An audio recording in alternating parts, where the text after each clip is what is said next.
Hello world, I'm Chris Pirillo, and this is my review of Google's Nexus 5 smartphone. I gotta thank Desmond Smith at T-Mobile for providing this to me, and I also have to thank him for providing me the Nexus 4. This is a new Nexus 4, because you might remember, if you caught that video, I broke my old Nexus 4 accidentally on camera.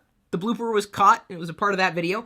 They provided me another one, and I'm very, very grateful for that, because at some point in the near future, I promise I will do a comparison between the Nexus 5 and the Nexus 4. I don't want to do that too deeply in this particular video. By the way, I am recording this video and going to be sharing the video a week before I upload it to YouTube, specifically to the people who are supporting me on Patreon.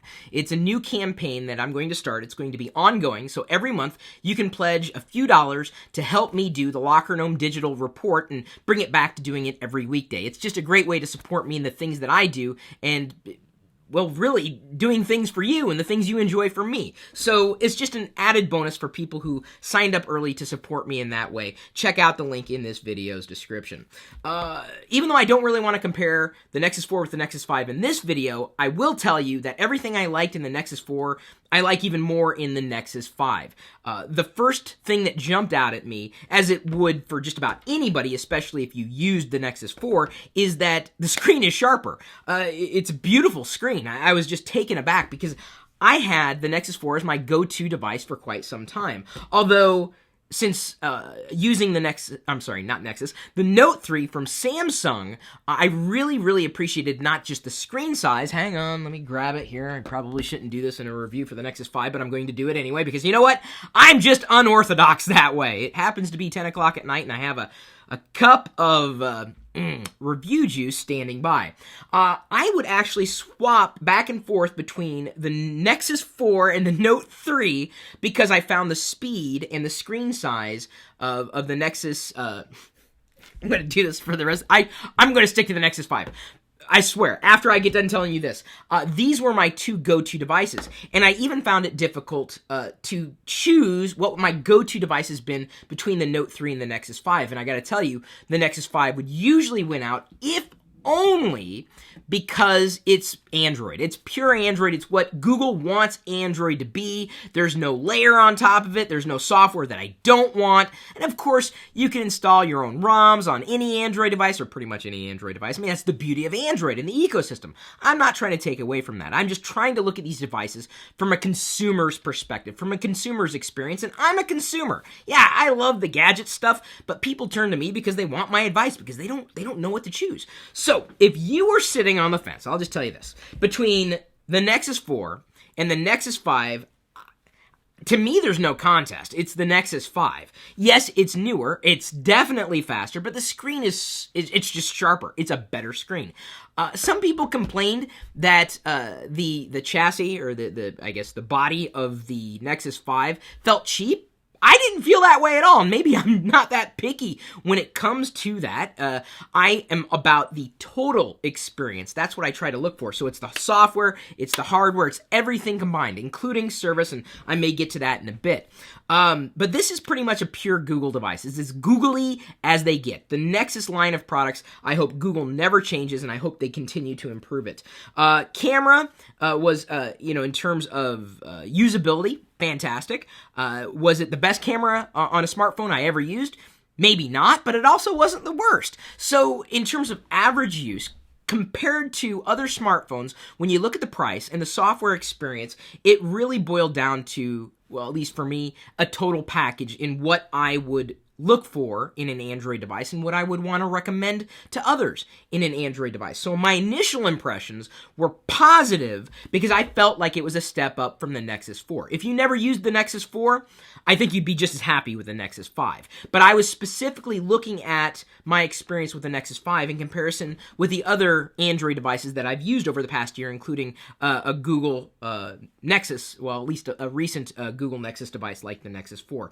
One thing, okay, I'll save that for the comparison video. Suffice it to say, they're different phones, and I would say the Nexus 5 definitely wowed me up front, and I can't say that my impressions were diminished by using it over an extended period of time. So instead of jumping on a review like immediately, I totally forgot that I didn't do a review and just kind of kept using it. And people, when are you going to do the review? When are you going to do the review? Well, now we launched the new YouTube channel dedicated to geek and tech stuff, and I figured, all right, I'll do the review now. Upload it early for the Patreon supporters. In terms of weight or the feel in hand, I thought it was fine. I don't understand how some people are so picky, and maybe, they're looking for a premium product in every sense of the word, but, I like the soft touch, I guess, of plastic on the back, no scrapes or scuffs. Granted, it didn't have heavy use, or hasn't had heavy use to this point in time, but it was fine. It felt fine. It felt light. I felt like I could use it with one hand if I needed to. It's not a perfect single-handed device, but you know what? The screen is large enough, yet small enough that it's manageable easily in one hand. The hardware design and options, I think, are ample. Some people have complained over the years, and I think a lot of them are kind of disappearing, and I don't mean this is a negative, but there's no way to upgrade the storage for your Nexus device, at least not that I could find, and I know you've probably already dived into the spec sheet, you know more about this device than I do, but you got your headphone jack, you got your speaker, you got your mic, you've got your micro USB port, and, oh yes, of course, the way to, put a SIM card in there, your SIM tray right over there. For most people these days, that's what they're going to get in a smartphone, or in the future, it's just the way it's going to be. Is that good? Is that bad? I don't know. Who am I to argue? But I'm kind of used to carrying around an external battery pack anyway, if only because I have an array of devices. So plugging this into an external battery pack, not a big deal for me. At least it wasn't a deal breaker for me. It may be for some of you, but to me, it's a non-issue. My experience may be completely different from yours. Hey, this is just me. And that's exactly why you're watching this video. You want my impressions. You want my opinion.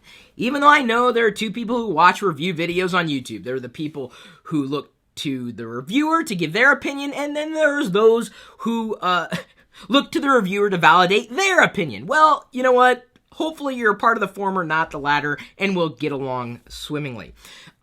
Now, I know people seem to peg me as the poster child for complaints about Android, specifically with one issue, and that is jankiness, or jerkiness, or stutteriness. And I can't say that it's completely disappeared with Android, but it gets better and better in terms of screen responsiveness over time with every revision of Android and every revision of the software that's being released and optimized for Android, including Google Chrome. And let me just go ahead and open up Instagram here.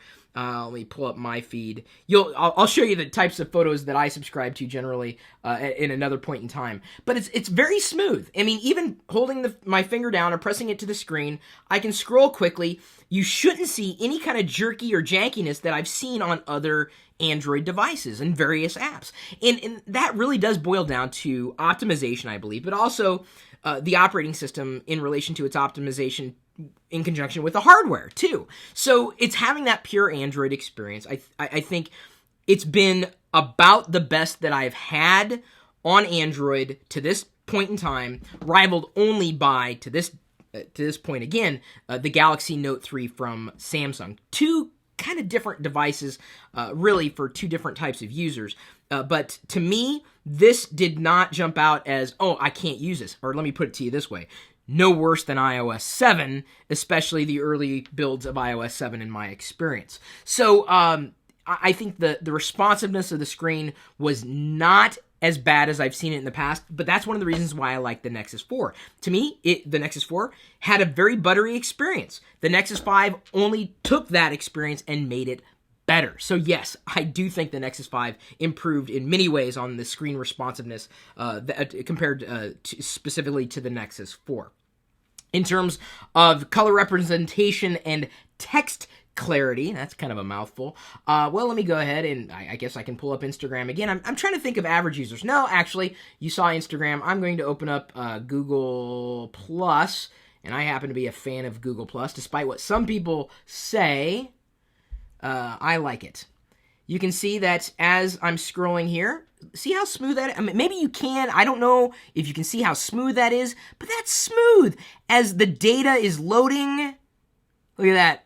My TARDIS Lego build there. Featured that in today's vlog.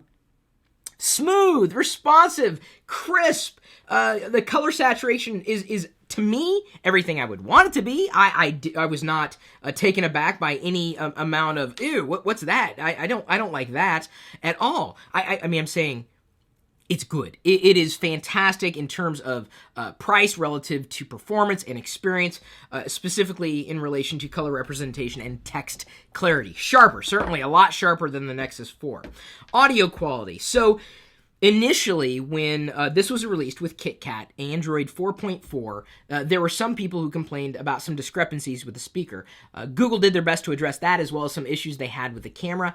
And quite honestly, I guess if there were issues, to me, they weren't horrific. I'm not an audiophile, and if you're an audiophile or someone who loves audio, you're probably not using built-in speakers in any device. You're using something else. You connect your headphone jack and you output it that way, or something else. Does it pair to Bluetooth speakers? Yes, hello, it sports Bluetooth. So to me, it's if there was an issue, I didn't perceive it. Certainly, I didn't perceive it in such a way that, oh, I can't buy this or I couldn't recommend it at all.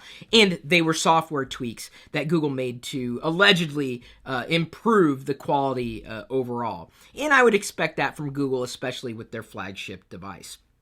In terms of camera, low light sensitivity, in general performance, I personally did not have an issue with the camera at all. Let me go ahead and open it up here. I'm going to go ahead and take a picture of you real quick. Smile. There we go. We're going to go ahead and open it up.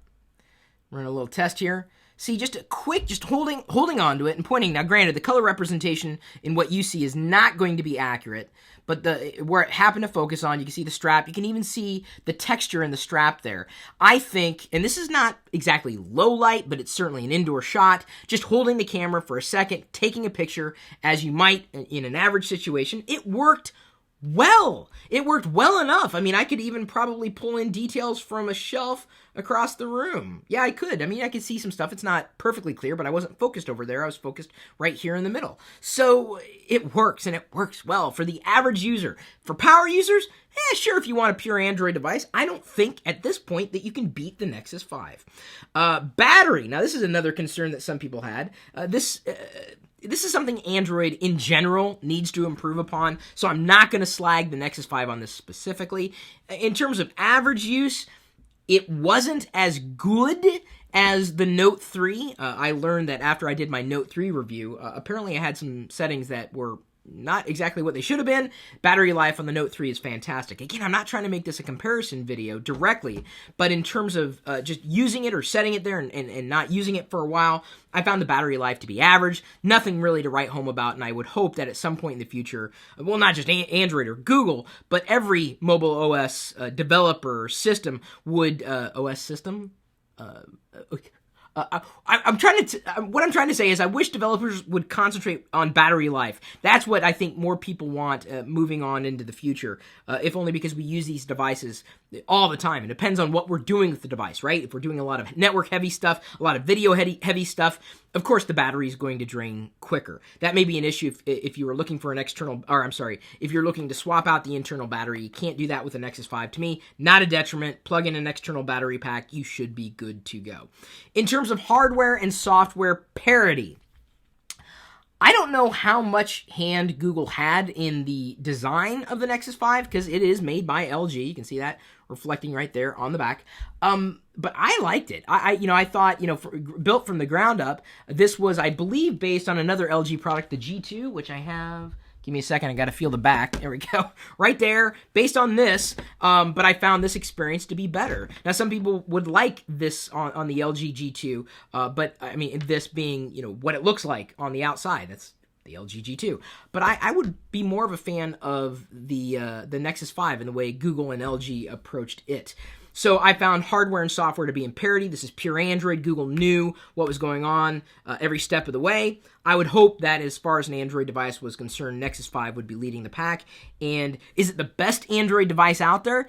Difficult to say, because there are a lot of Android devices out there. It depends on the type of user you are. In terms of app selection, grows by the day. If you can find something on iOS these days, you can usually find it on Android, 9 times out of 10. One thing that I did find that you can't get anywhere else it's only on Android is called Donkey Coins. This is another way of earning free free apps and free money, basically. It's called Donkey Coins. I'll put the link in the video's description. I use that to earn free stuff. I also earn free stuff on go.tagjag.com/free apps and go.tagjag.com/free points. Available on iOS and Android, those latter two, but Donkey Coins currently only on Android. But 9 times out of 10, you need an app, chances are it's available. Hey, if you just need to surf the web and check email, yeah, Android's going to do you just fine. I think you'd be very, very happy with the Nexus 5. It's pure Android. In terms of an accessories ecosystem, I wouldn't say fantastic. I know that there are, I guess third parties who create cases and sleeves and stuff for various products. I don't have a lot of them for this device specifically, but to me, the bigger value of the Nexus 5 in relation to an accessories ecosystem, as well as just being an Android device in general, is that it comes from Google, or Google basically it's a Google device. It's a Nexus line. The only problem I would have with that, if I were to say anything about it, is specifically in relation to Google's customer service. If I were to give a lower grade to any part of the Nexus experience, even though I didn't experience it specifically with the Nexus 5, Google's service is a bit but if you're working with T-Mobile, you should be fine. They're very, very responsive, especially on social media. And so, don't think that just because I'm, working with them in this capacity that, oh, well, that's why. No. You just look at their feed. They've got fantastic customer service, specifically over social. But Google directly, they got a lot of work to do. So that's just one thing that I would point out. In terms of cost to value, it's difficult for me to recommend every single Android device out there over all other Android devices. But if you were looking for your first Android device, you didn't want to spend a ton of money, you wanted to have a very good experience, and you wanted to know what Android itself was about, the Nexus 5. I'm telling you. That doesn't take away from the other devices that I've tried that I've actually loved, like the Note 3. But these two devices are completely different. They're both running Android, but Samsung has optimized it in a different way. So, and it other things too. I mean, the Note 3 does many other things that the Nexus 5 doesn't do. But I don't want to get into that. I know I've probably done a lot more. I didn't want to get into that in this video, but hopefully that provided a bit more context for how I formed my opinions or come to the conclusions or have these experiences and want to share them with you. So the cost for value for an Android device, whether you love Android or you've never tried Android before, I'd say this year, start with the Nexus 5. Last year, I would have said start with the Nexus 4. I would hope that the Nexus 6 would also fall in line with being better than previous Nexuses. Previous devices with the Nexus brand. It's the easiest way to put it, I guess, at this point in time. There were a lot of things to like, not a lot of things to not like with the Nexus 5 as far as my experience was concerned. So my review, definite thumbs up from me, and I can't say that about every single Android device that I've tried over the years. So don't say that, or don't think that you only like Android. Well, that's obviously not the case, or you love every Android device. No, I'm not going to go that far either. So I'm all about, trying different things, experiencing different perspectives from a perspective of an OEM, someone who customizes Android, perspectives from you, possibly, and hopefully, with any luck, this may help you with your purchasing decision. If you were on the fence on, should I get a Nexus 5? Should I wait? Get it. It is a good go-to Android device. You're going to make me choose. It's easy to choose between the Nexus 4 and the 5. I'll go with the 5. The Note 3 and the Nexus 5, difficult. It's really kind of difficult, but I'd probably go with the Nexus 5 because it's pure Android. So, thank you for watching, thank you for subscribing, and thank you for watching even more of our videos right now if you didn't remember to like and comment beforehand.